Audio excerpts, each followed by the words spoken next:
Before we get started, we just want to thank Old Republic Surety for sponsoring this episode of Let's Get Surety, as well as NASBP virtual seminars. For more information on Old Republic Surety, visit www.orsurety.com. Now on to our show. You're listening to Let's Get Surety.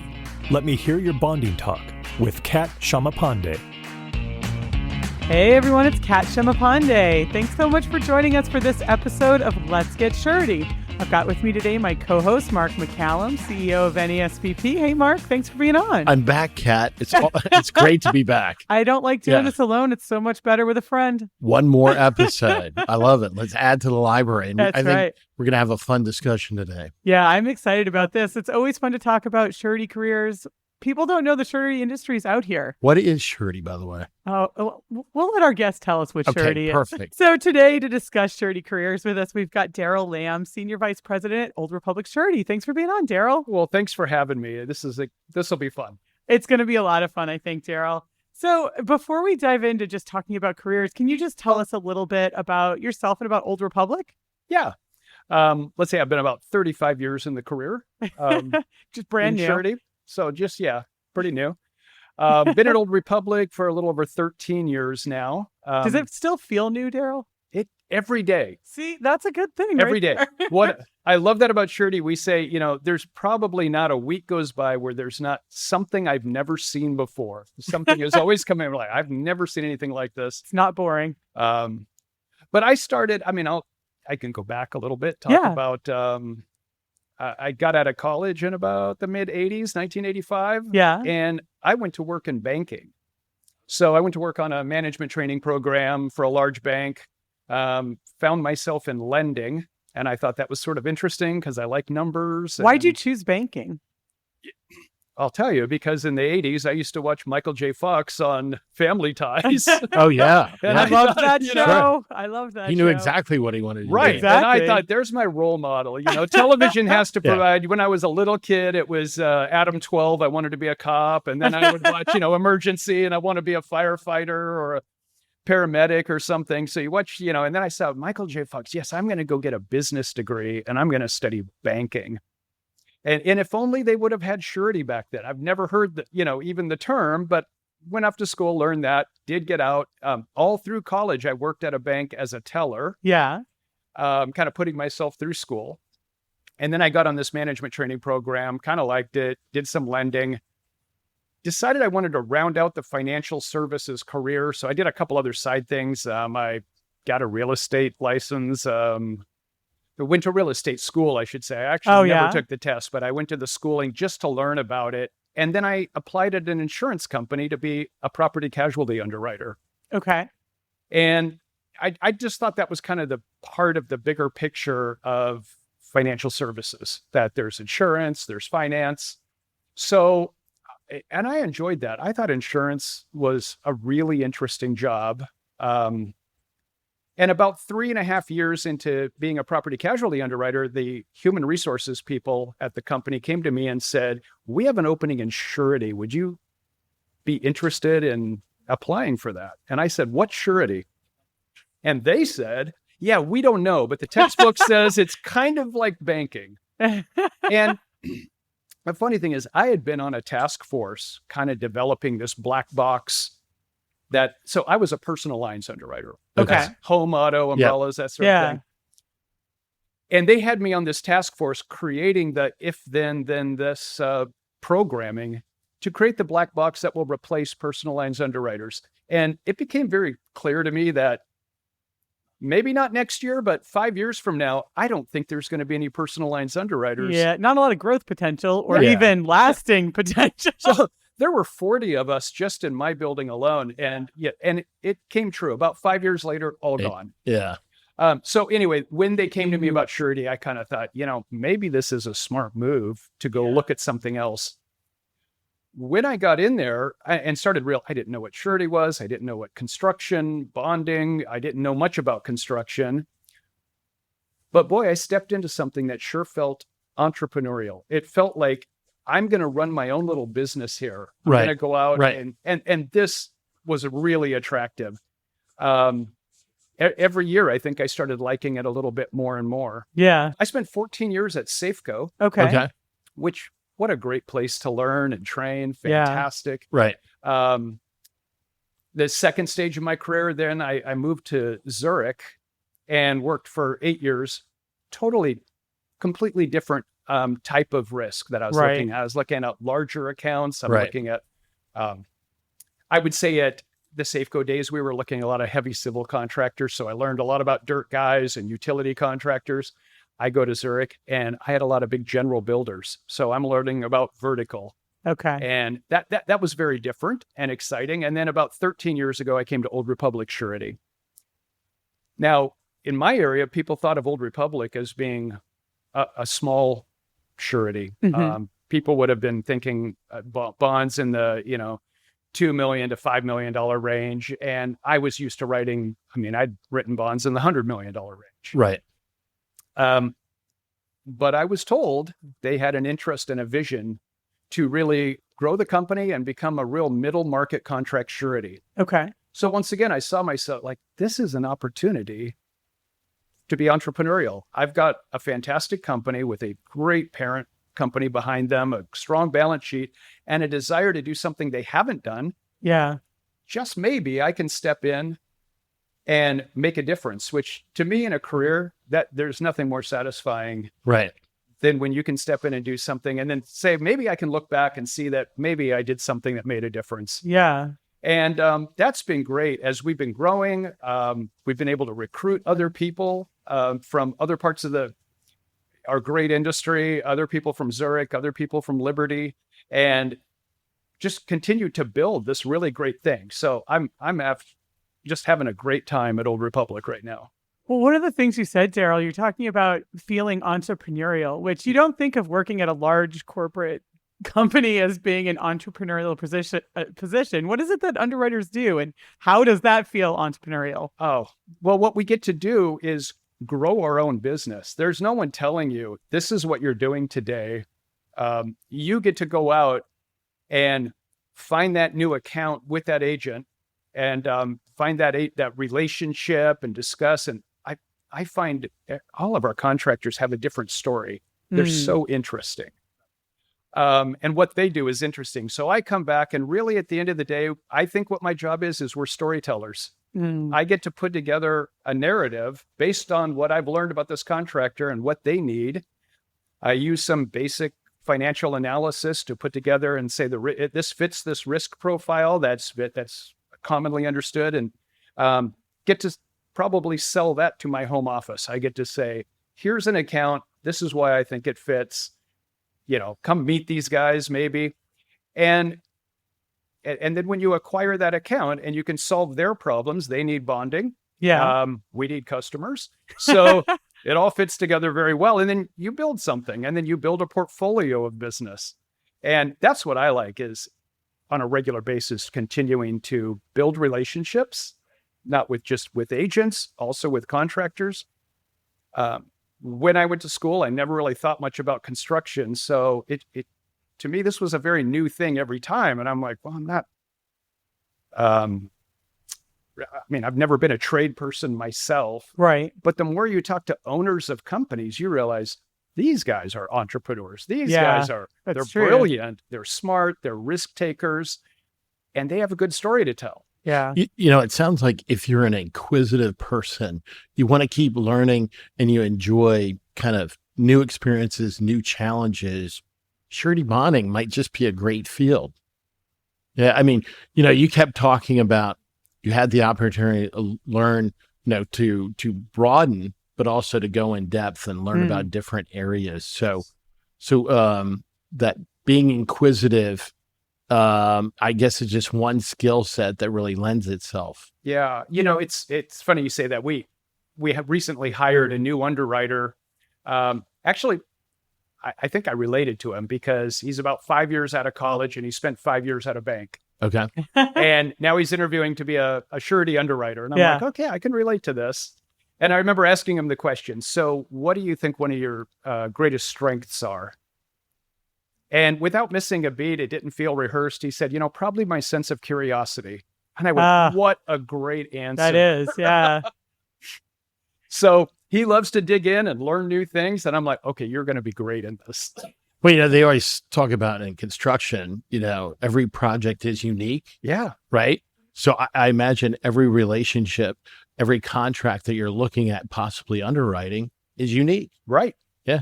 Right. So beyond curiosity, what are the other skills? Who is it that should be looking? I'm curious, what else would you be looking for in a new employee in the surety space? When I got out of school, I thought, I'll be a loan officer or whatever. And what I can tell you is if banking seems interesting to you, I can tell you from my own experience, this is so much cooler than any banking job I've ever known. And I would tell insurance people as well. I mean, I think we are a niche of the insurance industry. I work around a lot of insurance professionals. Right. Specializing in something like this, it's the best. So there's a lot of insurance people. I would also recommend that they try to seek out this specialty. Yeah. So if you like numbers, that helps, Yes, right? absolutely. And maybe if you like numbers with eye contact, it's even better. Right? That's right. So, yeah. I worry about this new generation sometimes because we're like, okay, so here's what you need to do. You got to go call the agent. They're like, wait, what? Call? Yeah. Can I text him? Like, no. That's true. That's Make a eye different skill contact. that you're really looking for now that might be a little bit harder to find. Right. Well, I mean, we're trying. I still believe in the old fashioned. I mean, it's a relationship business. Right. And the real task is solving problems. Our agent has a problem, or an opportunity, I should say, to get their client a bond. What I have found over my career is I may not be the person always to write that bond, but because I have a good relationship with the agent, I feel like I can help them solve their own problems. So another good part of our job is to know our competition. I think we have a great, it's another thing. I don't know how many industries are like this. We all like each other. For the most part. We're at this conference here at the NASBP, and I have so many competitors here, but we're all friends. So I try to know what their appetite is. And if it's something I can't do, I will guide my agent to help them. The goal is to get that bond written by somebody that it fits them and that everybody's happy. And I feel like that's my job, is to help them solve their problem. And then hopefully they come back to me for first shot at the next deal too, because I solved their problem. I mean, I love that notion. It's not just about, making the profit, which is obviously very important, but it's almost like being mission driven, solving that problem, helping them, getting the satisfaction, and then using that inquisitive spirit to figure that path forward for them, right? Exactly. And even when I talk to my competitors at the end, they're thanking me. Like, well, thank you for sending me that client. That fits us perfect. I mean, there's so many broad areas that need bonding. So take one of the little niches, like maybe someone calls me and my agent says, this guy needs a timber bond. And I'll say, you know what? I'm not really your guy for a timber bond, but I know who is. Yeah. And let me introduce you. Yeah. And this guy loved. Then I get a call from that guy saying, thank you, because we do like this particular niche. So anyway, as long as you can solve your agent's problem, have a good conversation, then everybody's happy. Well, and that's such a good point. You brought up, working with contractors, but then you're speaking of timber bonds. It's not just construction surety. There's other surety out there too that absolutely. you can get involved with. I mean, there's been some strange stuff that people have wanted bonds on too. And, but for the most part, I think I know where most things fit, and we have an ever growing appetite. So something we weren't writing 5 or 10 years ago, we're writing today. Yeah. So as we continue, so sometimes it's capacity. Most of the construction falls into one of the neat little categories, but you're right. There are, some people want to do subdivision, and that's not something right now that Old Republic is really terribly interested in. But there are specialty people that do that. And, who knows, maybe next year that'll be something we'll open up that new little channel and decide, hey, now we're going to entertain this. Well, you were talking about specializing and you're thinking of a new career. So even if it turns out that construction or contract surety isn't for Yeah. you, there's a lot of other routes you can take and still be in the surety industry, working with great people, being curious, and all of Yeah, that. there's a whole nother side of it. If it's not construction contract bonds, commercial surety Right. is another great career path. And again, lots of great friends doing that. And how interesting is that? Because Yeah. you can specialize in, maybe your specialty is court bonds, and you're dealing really more with a group of attorneys out there that are trying to get some bonding for a client, maybe need a guardianship bond or something to do Right. that. Or You get to use cool words like superstitious. You know? Yeah, I think that's a cool word. So, I do too. yeah. Customs bonds. I mean, when Yeah. I worked at Safeco back in the day, we had some big clients that were shipping things on those container ships over here coming from other countries, and they need these cool custom bonds. And maybe a big trucking company internationally, you need highway use tax bonds. And Yeah. and even our contractors, to a small degree, the contract people will entertain commercial surety, and that every contractor probably needs a license bond. Right. Right. Right. Yeah. So Yeah. it's a neat business. Yeah. And you're solving problems in all those contexts. That's true. Yeah. Yeah. Yeah. Every single one. Yeah. Yeah. That's awesome. So, so we talked about, kind of the agents and the clients, but, surety obviously is also obligees. Maybe talk a little bit about that in terms of your mix of how you find it rewarding and what kind of problems you get to solve for the ultimate beneficiary of bonds. Yeah, that's a great question. Because what it's introduced to me too, the more you learn about the obligees that need these bonds, it's sort of introduced to me the things that are getting built in this country and the infrastructure that's being built. And so it starts with your contractor needs to put in a water line, but who Right. needs that water line? Well, it's your municipality. Maybe it's related, but if it's public money, it's someone's putting in a new sewer line or a water line. And Yep. Mhm. I remember early on going out to tour a wastewater treatment plant that my contractor had built. And I got to tell you, before that, I had no idea what a wastewater treatment plant was. I didn't know Right. this was a thing, I'm sure a lot of But- people don't. right? Pretty darn important though. Yeah. Right. Yes. You wouldn't want to live without it, No. especially not in a city. And you're like, why is the water brown coming in this way, but clear going out that way? But fascinating. And now I've been to so many of them, but so suddenly, personally too, I feel like you get to sort of see how the world operates, even the things that would normally be behind the scenes. Yeah. But if it's not that, it's the symphony hall, so arts and culture, it's the new school that your kids might be going to. And so it's education. And more, I thought, gosh, my career, I have a little hand in building culture and building community and building infrastructure.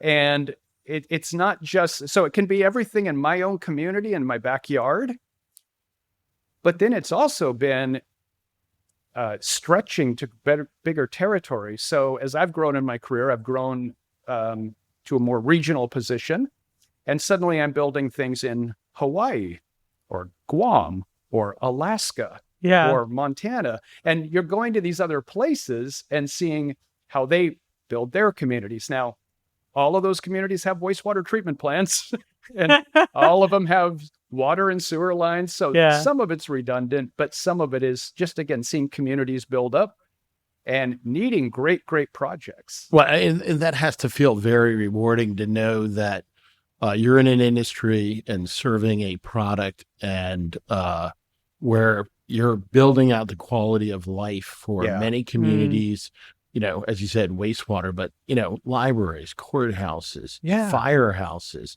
hospitals. I mean, all these things that are so important for us. Okay, So- the most interesting one ever, Yeah. because there's always a memorable one. So in all these years, the memorable one, when I was at Zurich, part of a large tri-venture, it was a $2 billion project. And we jokingly refer to it as the project that cannot be named because it was in Utah, and it's the largest spy center for the NSA. Oh, yeah. Now, Yeah, I don't know. We're so going to get canceled. at the time, we weren't supposed to be talking about it. Here's why I say we can now. A couple years after the project was done, Yeah. Wired magazine does this whole article, front page about that.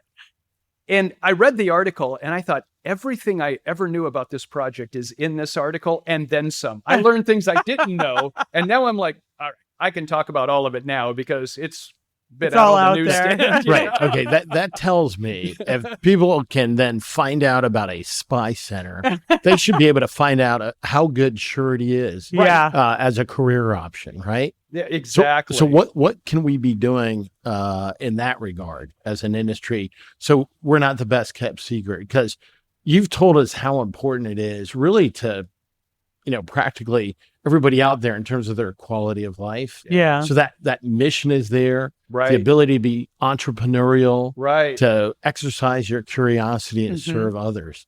So what can we do to get it out there? Let people know. I wish that there was more at the university level and the college level. And I've sort of for myself made a goal to reach out to the college I went to. And I'd like to go, talk to one of the business classes because I know nobody ever mentioned this when I was there. Yeah. And I wish they would have. Yeah. Because it's just a great path. You probably know that I like to write blog articles, and I don't know who finds those, if people find them, but I just say, tell our story. Yeah. And that's for everybody. I just want people to hear our stories because we have good stories to tell. And like I Yeah. said, I think we're storytellers. That's partly what we do. Yeah. I think we need a sitcom to come out, and instead of Michael J. Fox, we need a new young actor to play want to be a surety underwriter or a surety bond producer. Bond As their to the dream. future, so, something like that. Yeah, exactly. That's a great idea. But I love the idea of taking on the personal responsibility to tell others Yeah. about what has been so meaningful for you in your career. Right. And just that simple act of saying, I can return to my college or the local college, Yeah. maybe a business class, Sure. to give them, a little insight as to possibility for them Yeah. in the future. And if everyone in surety does that, we won't be a Hey. secret anymore. Yeah. Right. It's Well, like, Darrel, I just want to say thank you for being on with us. It's been great. I hope we've convinced more people to come join us in surety so we get more great people in this industry to talk to. Thanks. It was a great conversation. I appreciate it. Thanks. You've been listening to Let's Get Surety, brought to you by the National Association of Surety Bond Producers. For more information about the NASBP and its members, visit nasbp.org. Before we go, we just want to say thank you again to Old Republic Surety for their generous support in sponsoring this episode of Let's Get Surety. For more information on Old Republic Surety, visit www.orsurety.com.